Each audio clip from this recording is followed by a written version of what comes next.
Hi, it's Monica. Today we have a special bonus episode from the Biophilic Solutions podcast. I caught up with Atlanta writer Austin L. Ray to discuss his essay collection, How I'd Fix Atlanta. It's a fantastic series where he publishes local writers who share how they would fix Atlanta. Austin just launched the second season of essays about the action steps these Atlanta writers would take to improve their city. His topics include walkability, wildlife in the city, pollinator habitats, clean energy, and much more. So enjoy this bonus episode with Austin L. Ray. Hey, Austin, thank you so much for joining me today on Biophilic Solutions. Usually I have my co-host Jennifer Walsh with me, but she is unavailable this week. So we thought we'd go ahead and dig in anyway, because I'm the one who's been so fascinated with you, with your background, all the cool things you're doing. And so let's kick off a little bit. You're a writer, but you're more than that. But how did you come into writing? How long have you been doing it? Tell us a little bit about your background. Thanks for having me. I am one of those annoying people that's been doing the thing that they love forever. Not that it's always worked out or that it's always paid the bills, but I remember editing my mom's letters, that kind of stuff, which is weird. I think at the time I was just trying to help out, but now looking back at it, it's, obviously you wanted to do words forever. So I think it maybe started there or something like that. And then I wrote really bad fiction, longhand in junior high, that kind of thing. It wasn't what I wanted to do, but I guess I just wanted to write something. And then eventually started editing my high school newspaper, which we were in the middle of nowhere. So it was computer paper stapled together that would be handed out at class. And then started working for a real newspaper in college and realized that another thing that I just didn't realize you could write about things that you love, that you could just explore topics that way. I learned you could write about music. I love music. So I started doing that, became the arts and entertainment editor, interned for Spin magazine in college, which was the coolest magazine at the time. Sure. And then came down to Atlanta, interned for another music magazine called Paste, started writing there, got laid off, got rehired, started freelancing, and then ultimately ended up, a friend and former coworker had gone to this weird thing called MailChimp. And I was like, I don't know, it sounds kind of silly. And she was like, well, we need a writer. You should come just check it out and see what you think. And I did. And she was right. And I've been there for 12 years. And that kind of changed things in a new way because I didn't realize you could write about things you loved. And then it was oh, I can write and actually pay my bills. This is weird. And that led me then I started thinking about, well, when I'm not at work, I want to scale way back and start only writing about things that I care about. And so that kind of took me in different places, wrote about beer for a while, started, writing about food and cultural stuff and different things. And then, that's where we are today, I guess. I love it. So are you still at MailChimp? I am. Yeah. About to celebrate 13 years, which is amazing. Wild. Congratulations. Yeah. So you got to go, are you guys still in the amazing Ponce City Market building? We literally this week cut the ribbon on our new location, which is just a little bit south down the Beltline, not far from Ponce, but a wild space that we designed ourselves from the ground up. Amazing. And so for our listeners, you guys have heard us talk about the Beltline because we talk about the High Line a lot and social infrastructure. And probably most of our listeners have a pretty decent idea what MailChimp is, but it's an email platform and so much more. But the Beltline has just exploded. And I think that the Ponce City Market location, which was an old Sears catalog, originally a warehouse, I guess, was converted beautifully by an incredible group that, again, our listeners may know of called Jamestown. And then as the Beltline has expanded, there's all these cool new buildings. Is your building the one where Burles is and that new Victorian garden? Yeah. Oh, for all you Atlantans out here, if you have not been to Burles and the Victorian, a gem. Cocktails and plants. Gem. I mean, it doesn't get better than that. I mean, really, what else do you need? So you wrote for beer, Spin, Paste. I was actually just reading an article in Complex, which I think is maybe one of the newer music publications these days. So that's so cool that you could have this full-time job. I know journalism is such a tough place to be, always has been, and obviously more so now. But I think one of the things that you've done is you've really supported other journalists by creating this new venture of yours, which is probably like a couple of years old now, How I'd Fix Atlanta. Mhm. Can you talk a little bit about that? Of like, were you at MailChimp one day at your desk and this sort of came up? Was it conversations? How did you incubate this idea and bring it to fruition? I mean, the TLDR is that I had just left a big project, like a freelance thing, and I had space in my life to do something new. And I had been thinking a lot about Atlanta and how I love it, but how sometimes like our boosterism gets a little in the way of being critical, like in a constructive way. We can forget when we're saying how awesome it is, like hear how many things like need to be fixed. So I was kind of thinking about that idea and just thinking about writers that I admire, people I wanted to work with. And it kind of stemmed from that. I wrote a little paragraph trying to like articulate the idea and started sending it to people that I like, writers and nonprofit people and just smart friends, being like, is this like a thing? What do you think when you read this? And they would be like, well, I think this part of it's good, or have you thought about this and whatever. And I kept tweaking it until I got to a point where the person reading it was like, oh, I want to read this essay series. And I was like, great, because her name is Sanam Bashi and she used to work for Canopy Atlanta. And I was like, great, because I want you to write one. And she ended up writing one. But that's how it started. And it was kind of just, I wanted to see what would happen, see if we could do it. And I told the people, I had this beer newsletter that had kind of over the years gotten less and less about beer and was clearly just like evolving with me wherever I was going. And so I sent it to those people first and was like, we're going to do this thing. I'm going to pay for a few essays. And if y'all like it and then pay for it, we'll keep doing it. And they did. The people were just Venmoing me like a few bucks every time I would send one out. And then eventually we got like sponsors, so like real people to pay for it. And it started where we were paying $250 an essay, and now we're paying $600, which is like so cool, more than most professional places will pay you to write about things. So that feels really good. That is so cool. So let's dig into that for a minute. You know, the state of journalism, just probably internationally, nationally, but like, let's bring it back to Atlanta. $600 is a lot of money. A lot of people are charging per word, or I guess a flat fee, just like you, but I think that's fantastic. So when you go out to these writers and you've been able to raise increase the money, like what's their reaction? Are they excited? Not only to get paid, but like this wonderful concept. Yeah, it seems like they like it. I mean, a lot of these people I reach out to are extremely busy, so it's hard to get on their calendars. But once we do, I think they appreciate the fact that they're writing about exactly what they want to write about. They're getting paid well, and I'm paying them, on like the second round of edits. So like normally you have to wait for a thing to publish, or sometimes it's 6 months after it's published or whatever. But it's our project is very small and it's one human in charge. So I can just do it the way I want, which is, I love it. Hopefully, which is the best. Hopefully good for writers. It's the way I would want it done if I was the writer. Yeah.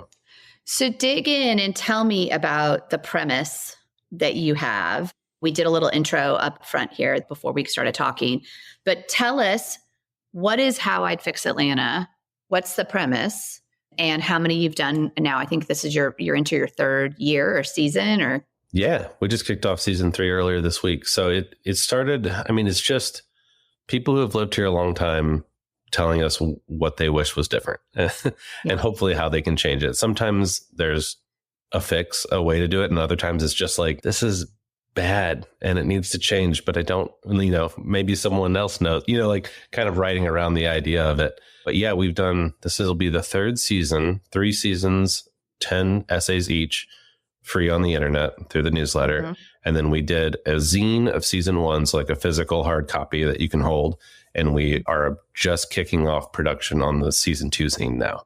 Great. So I guess, it's like, I don't know what How I'd Fix Atlanta is. It was a free newsletter monthly, and now it's a zine that people pay for once a year.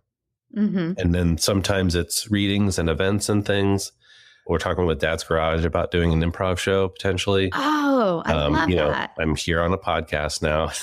We're doing fundraisers. So it's like this nebulous idea that can hold anything and can go wherever people want it to. And I'm just kind of trying to follow it and say yes to the things that seem good and say no to the things that don't make sense and letting it go. So how do you pick your essayist?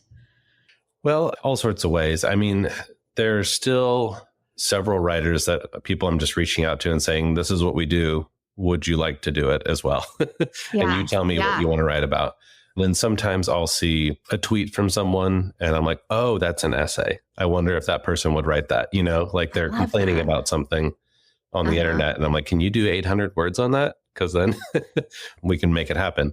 And then other times people pitch me. I just get emails randomly, or people see me in public and are like, have you thought about this or whatever? Yeah. So it comes from all directions. And it's weird because I either have 0 essays and I'm worried it's over. I'm like, oh, I guess it's done. Or I have like 6 and I can't stay on top of them. Yeah, I noticed this year that you are already listing out the upcoming people, which is kind of cool. And is that something new that you're able to sort of plan ahead? Sort of. Yeah. I've been trying to do that since day one. And then sometimes I'll put the people up there and then someone drops out and I just erase it and start over. But I'm, being as transparent as I can. If I know what's coming, then I'll tell people what's coming. But it's all over the place. I love that. I love that. So tell us about some of the essays, because, the majority of them are like legit concerns, bicycle infrastructure and fixes.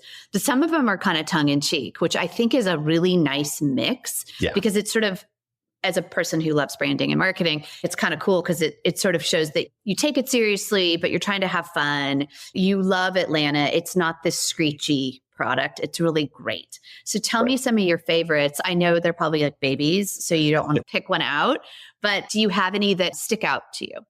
Yeah, for sure. I mean, and it's just speaking to that point a little bit. Every once in a while, like I feel like it gets a little too serious and I'm like, we need to have fun. Because if we're not having fun, what's the point of doing it? So I will sometimes specifically reach out to someone who is a little sillier, but still smart about it, or can do something in like a satirical way that still makes a point. Because I want it to feel, a little like art and a little bit like entertainment, but with a good message behind it. That being said, so I'm just kind of scrolling through the webpage right now. One that really knocked me over, Gray Chapman writing about taking back our golf courses. And she had a lot of fun with it because she was like, I'm going to destroy golf as a sport. Obviously, we're not going to do that. Like this centuries old game with all that, with all this tradition and industry propping it up. Like we're not going to get rid of golf, but we should think about a giant private golf course and what a terrible use of land that is. When there's a fence outside and the only way you can get through it is by paying $100,000 to be a member. That doesn't really make sense as a society. And she approached it in just this fun way that was like, no, I'm also coming for your golf balls. Like this is over when I'm done, She did such a great job. She's one of my favorite writers. And then she read that at the Plaza Theater for an event we did. I was a little nervous going in because I'm like, we published that and I had like golfers yelling at me on Twitter for a week, which is fine. I don't care.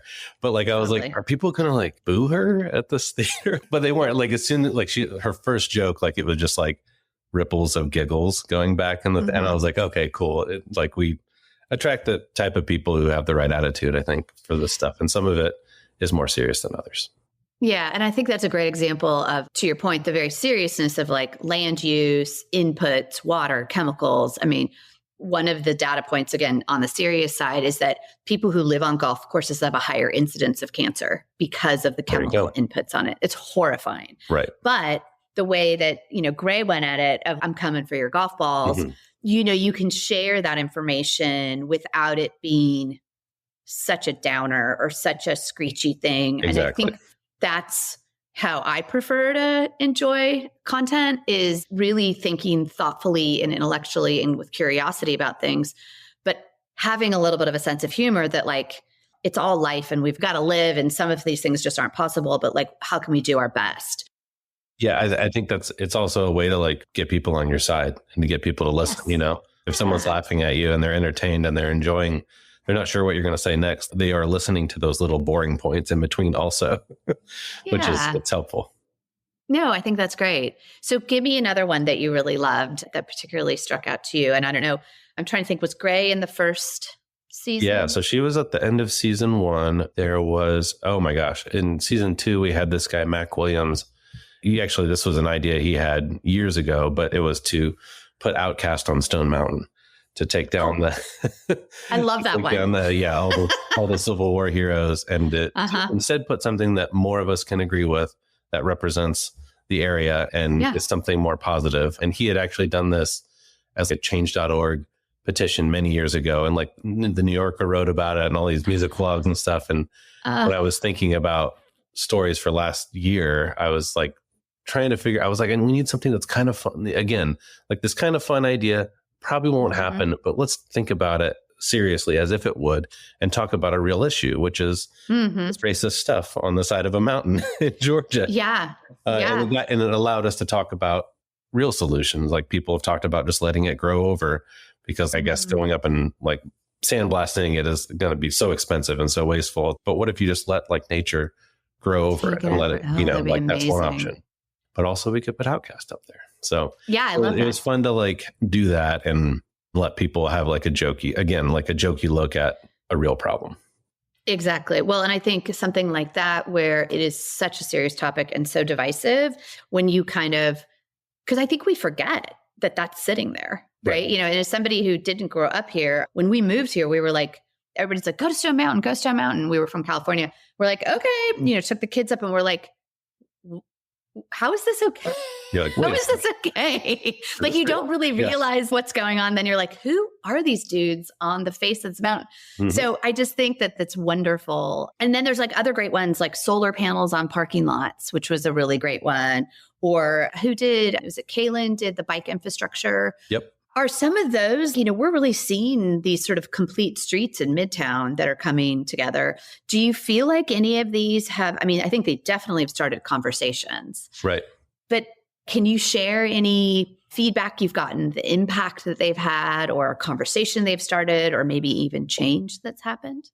Yeah, it's hard to measure, but I have had lots of readers reach out saying that, they've sent these to politicians or they've talked to people about them, stuff like that. We have a couple city council members who are subscribers, things like that. So I know they're getting in front of people. There's no way to say, I don't want to claim anything has been changed because of these essays, but I think just getting the conversation started is a good starting point. That feels good. And I don't know, maybe something could lead to real change someday.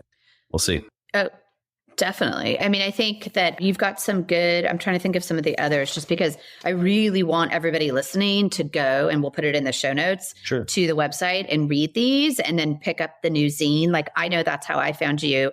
I stumbled across it. I think maybe Twitter or what was Twitter, and then I bought a zine and I was just like fell in love with it. Actually, tell me a little bit about what was really cool. So you've got the essays, they're on your website. And so, they're free to the world. Everybody can come read them. And then the zine, what are you selling it for this year? Is it 20 still or how much? Probably still be 25. Okay. Just depending on how much the production costs. But yeah. Well, what's really cool, well, two things are cool, but I want to touch on one is in the zine. And I wish I have it's at the office right now, but there's great art in it. Mm-hmm. So if I'm correct, you paired, I don't know if you paired an artist with the essay or you got a bunch of artists to do it based on the essay. Yep. How did that come about? Because that's a really cool taking it off the digital into the print, which I love. Right. How did that come about to bring artists into the actual printed publication? Yeah. So it kind of came about organically, I guess. So last year, each time I've done a zine, I've worked with someone I know as like an art director, creative director type person. So the first time last year, it was this guy, James Abercrombie, who also works at MailChimp. I work with him on all my favorite projects. And it was he's just someone whose tastes I trust and we get along and we like are on the same wavelength. So he and I came up with a list of 10 illustrators and we reached out and said, hey, are you interested? Here's what it is. Here's what we can pay. It's one page. Here are the specifics. It's Riso is the type of printing. So it's 2 colors layered. I'm not going to do it justice by trying to explain it, but it's a very specific type of art. It's not just drawing whatever you want with a bunch of colors. So he explained that to them. They said yes. We assigned the essays, and then they like came out in this like whole new light. It was like we redid them and gave them a new place to live, and it was amazing. And like you said, there's tons of people like you who had never seen the newsletter or holding it even, and they're like, "Wait, it's on the internet for free? I can just have it anyway." And I'm like, "Yeah, it lives in different places." So it was really cool to give it that new light, and just seeing how people kind of freaked out about the first one. I was like, "Okay, I guess we have to do a second one now." I think I saw a post that you made that there's still a few of the first one available. I don't know if that's still true by the we time ended the up doing a podcast second comes print out. run. So Okay. there are still more, and they're for sale.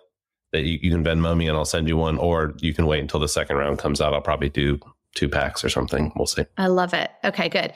So I believe that MailChimp supported you on that. Is that right? Tell us a little bit about, because if people don't know MailChimp, you may know them from the tool, but they have been an incredible supporter of tons of groups, but artists especially in Atlanta and probably beyond. And I don't know a ton about the program. Did they hear about it? Did you go to them? Like, how did it come about? Because I feel like they may have sponsored the printing of the zine. Is that right? They did on the second. So we did a printing on our own, and it sold out pretty quickly. And then one of my coworkers reached out because we do a reading series, or we did do a reading series before the pandemic called Get Lit.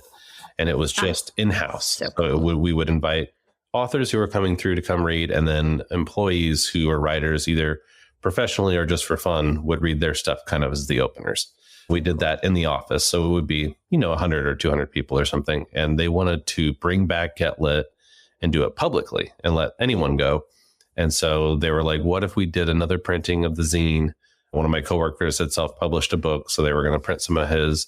And then we invited some of the essay writers to come, and we went to the plaza and did it. And it was great. And we just gave them away.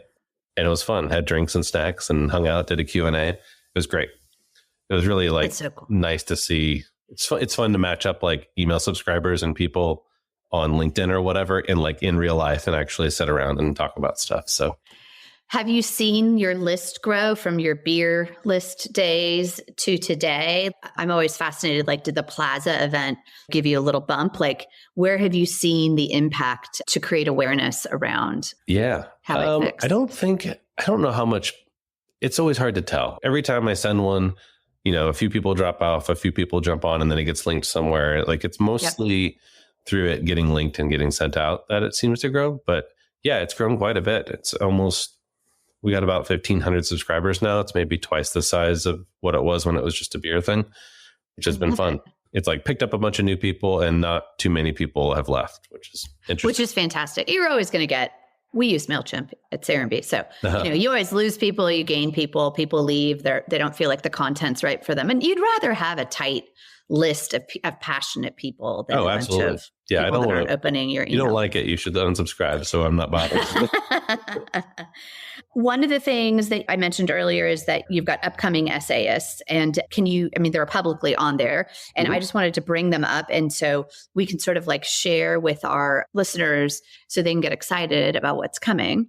So one is Stacey Hopkins, and she's kind of like, or what my knowledge is sort of an activist in Atlanta, has been very involved in a lot of different projects. Can you talk about her a little bit? And do you know what she's going to write about yet? Or she wrote about Martin Luther King's concept of the beautiful community and about capitalism and its drawbacks in society. It's kind of a high level way of looking at it. It's really cool. And she did a great job. And that'll be coming out in March. And then we've got my friend Andy, who is writing about gun control. Oh, and good. But doing it in, I don't want to say in a fun way, but you'll see. He's a funny writer. I remember him from Creative Loafing. Yep. God rest its soul, that he was fabulous. So I always loved him. Yeah, he was who kicked off the entire series when he wrote about creating Mega Atlanta. And that was like a moment when I was like, I wasn't sure if this thing is going to work. And then I read his essay and I was like, oh, okay, this is cool. This is exactly what I want it to be. So yeah, he's coming up. That'll be probably in April. We have Andrea Popa. I hope I'm saying her name correctly. She is someone I didn't know at all and sent me a note wanting to write about something. We're kind of still in the works on that, so I don't want to say too much. What's her background? She was working in marketing, I think, and just was interested in writing. Like, wants to be a writer, but isn't one, Sure. And I just liked her idea and her pitch so much that we're working. I love it. Yeah. And then I also saw that you have a writer, Rachel Maddox. Am I saying her name right? That she's a wonderful writer. She's amazing. Yeah. Rachel's an old friend. She was an intern at Paste right after I was. So like we had worked together there, and then we worked together at MailChimp for a while. She recently left and is pursuing other things, but she's amazing. She used to do a newsletter about being mortal. It was just about pets and things. She's got a book that she's pitching around right now. And she's just, I love everything she does. And she, I don't want to blow her up too much, but she wants to write about, I'll just say she wants to write about trees. And I'm going to leave it at that. It's going to be amazing. It's very specific, and I think it's going to be weird. And she's hoping to turn something in March. So we'll see. Okay, good. So one of the things that we didn't talk about, which I think is really important, is walkability and the car dependence we have in Atlanta. Can you talk a little bit about that essay? I don't know that was the first season or the second, but that was Sophia wrote about that. Yeah. Yeah, it's funny because like a lot of these, until y'all reached out and started asking me questions, I hadn't realized how much some of the topics are like swirling around the same ideas, which tells me that A, there are things people care about, and B, there are things we're not doing a good job with. If people keep coming back and like picking at another angle of it. But yeah, I mean, looking back, we had King Williams in season 1, right, about our automobile dependency. We had Thomas, which was talking about nature, kind of a different type of sustainability. And then Thomas we had, right. And then we had Sophia in season 2 talking about third places and walkable, things like that. Yep. We had Fizza Pirani at the end of season 2 also talking about just knowing your neighbors and being in your community and things like that. And they're all kind of getting at the same idea of, in order to have a rewarding community, you need to be connected. You need to be out in it. You need to be talking to people, ideally on foot or a bike, not on a car in an interstate. Right. So we can have the eye contact and actually interact with people. Yeah. And it's hard to do that and to be involved. But I mean, there are a lot of ways to do it. I mean, you can be in your neighborhood organization. You can literally just be walking around on the street, seeing things as they happen. I want to encourage everybody to do that, but it's also hard. I know we've all got our things we got to do, but everything gets better whenever you have that kind of connection. Yeah. I feel like I was reading something recently about Midtown. And again, sorry, listeners that were so Midtown centric, but I think this is relevant to anybody who lives anywhere, right? It's like sidewalks. Right. You drop in this like huge social infrastructure project like the Beltline changes a lot. But just having sidewalks, so many of our suburban developments don't have sidewalks. The reason they don't have sidewalks might be because there's nowhere to go. Right? Like if you don't have a corner grocery store, or there's nothing there except a bad Chevron.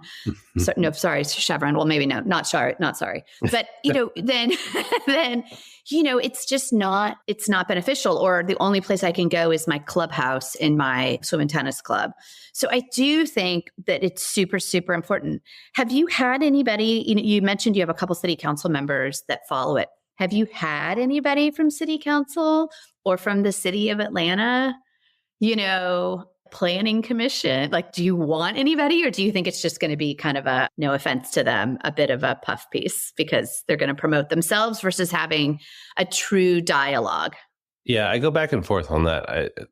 I've talked with a couple people in that realm, and I don't want to say any names, but I don't know. Yeah, I don't know if it feels right for the series. But yeah, I'm open to hearing pitches from anyone. I love hearing the ideas either way. And I hope that even if they don't write things, hopefully they're reading them and thinking about them and discussing them. Sharing, definitely. Yeah, no, I think that there is so much excitement around it. I love that you're paying everybody. I want to touch on, before we go, journalism in Atlanta and kind of your point of view on it. You mentioned Canopy, which I think is really an interesting newer concept where, and correct me if it's right, I'm doing it right, but it's Canopy Atlanta basically is going into communities, a lot of them underserved by local journalism. Yep. And teaching, training citizen journalists. Yeah. And exactly. To go to anything, but a lot, I think specifically is like city council meetings and take notes and report back out. Right. And so I had been sort of tracking it a little bit, but I have seen, we're on the south side of Atlanta. And so I'm seeing areas on the south side, which is great. So I'm really excited to see that citizen journalism with Canopy. Yeah. But tell me, what do you think about journalism in Atlanta, or just journalism in general? What do you like right now that's happening? What do you want to see more of? I mean, media is tough. It's like so many things that it gets bought up by people and driven by certain priorities to make money or to scale or to grow for growth's sake, for shareholders or whatever it is, which is hard because then oftentimes that means covering things that aren't what need to be covered. It's covering things that will get people angry and clicking and leaving comments and all that stuff so that the advertising dollars come in. Places like Canopy are great and very essential because you are empowering people who live in neighborhoods to think critically and to pay attention and to observe and interact and engage with it. And you are like pulling things out that the public would not see and giving them more visibility so that it's harder for bad things to happen if everybody can see them happening. Is one way to look at it. But other places in Atlanta that I like, I've been reading this newsletter called Rough Draft, and they're doing an interesting job. Yes. And that's locally, independently owned and kind of a pivot from, it was like neighborhood publications turned to newsletters. And they are recruiting good writers. I've seen like Logan Ritchie came over from Decatur-ish and Beth McKibben came over from Eater. So it seems like they're making strategic moves that are interesting. So I've got my eye on that for sure. And then there's a lot of like Substacks of local writers, a lot of good local writers. We're just like spread out so much that you can't really find everything in one place, which is a good and a bad thing. I feel like we're going somewhere, but it's hard to say where we're going to end up. Right. But like in a more like national sense, there are increasingly writer-driven publications, such as Defector is one that I really love. That's the people who used to run Deadspin, and they just made like an employee-owned co-op, and it's a sports website, but it's culture and politics and everything else, and they run it. It's like 14 people, and they make decent money, and they take care of each other, and the content is good because it's only the things they want to write. I like that you said that. There is something there of the co-op because you have these huge corporations and, you know, I guess good for you. You made $1 billion, but the money's not going to the people. It's sitting up there. And so the journalists who are creating the content, they're the ones who have the value, if you will. You know, I mean, obviously there's people who are funding it, but I just think it's so important what you're doing that you're sort of daylighting these ideas and these concepts. And I'm just really excited. So what's next? You mentioned a few things. Season 2 is going to go into print format as another zine. Yep. You've got some new illustrators. I'm guessing that you're going to go after. That's a whole nother podcast maybe to talk about that. I love to see that. Any more readings coming up? Like you've got Dad's Garage. Yeah, we're talking about a show concept with Dad's, which is not ironed out yet, but potentially later this spring, early summer, that'll happen. Perfect. Same way with the zine. Maybe we'll do a zine release somewhere. I just like having like parties and hanging out with people. So we can go to a brewery and sell the zine and talk to each other. That would be great. That kind of thing. And then we'll see. Yeah. Season 3 is pretty much planned out halfway, and we'll see what the second half has in store and probably do more fundraising at some point. Perfect.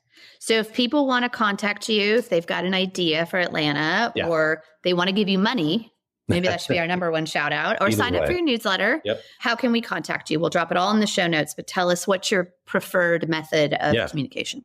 Yeah. The easiest way to do it is go to my website, austinlewisray.com. I have all my writing there and various projects and stuff. But if you, on that page up in the upper left-hand corner, there's the How I'd Fix Atlanta tab. You can click on it and everything's there. Okay, I have a bunch of ideas. I'm just going to have to pitch them to you after this, but I'm super excited for you, Austin. Thank you for joining us. Thank you for doing this. I just think it's so wonderful to start conversations around topics that people maybe are missing or they're not having, and really, really appreciate it. I love how much people love it, honestly. It's like a little surprising to me. So. Well, keep it up. Don't stop. Thank you.